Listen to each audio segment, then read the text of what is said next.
لكل اللي بيعشق المحاشي هتعجبه وصفة الدولمة العراقي اللي هي محشي البتنجان بخلطة ورق العنب. عايزة اقول لكم ان هي تحفة رهيبة، طعمها خطير، حشوة مميزة، والرز مستوي ومفلفل، رهيبة، لازم تجربوها. ده بتنجان رومي مقلي. هجيب اي بايركس او اي صينية متوفرة عند حضرتك وابدأ ارص فيها البتنجان.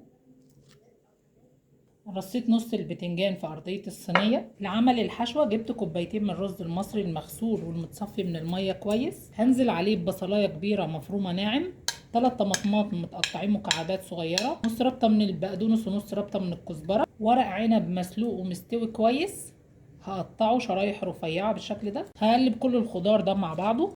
معلقة كبيرة من الصلصة، هنزل بمعلقتين كبار من دبس الرمان، هضيف عصير ليمون، هضيف زيت ذرة عادي، لو متوفر زيت الزيتون عندك حطي، نص معلقة صغيرة من الفلفل الاسود، معلقة ملح، وهقلب كل المكونات دي مع بعض. بعد ما قلبت الخلطة بالشكل ده هنزل على طبقة البتنجان، هرص تاني طبقة من البتنجان.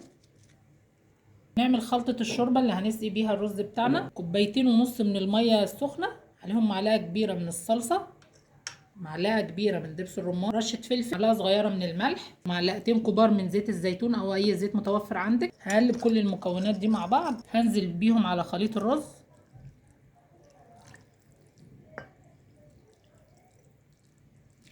بالمعلقة كده هنعمل فتحات بسيطة علشان الشوربة تتغلغل كل الرز علشان يستوي كويس. هقفل عليه بورق الفويل. هدخلها الفرن على درجة حرارة 180 لمدة ساعة أو ساعة وربع على حسب ما الرز يستوي معانا. ده شكل صينية الدولمة العراقي اللي عملناها. عايزة أقول لكم ريحتها رهيبة وخطيرة. شايفين الحلاوة والجمال بتاعة الدولمة العراقي؟ خطيرة، لكل اللي بيحب المحاشي هيحبها. وصفة سهلة وبسيطة وطعمها فوق الروعة، لازم تجربوها.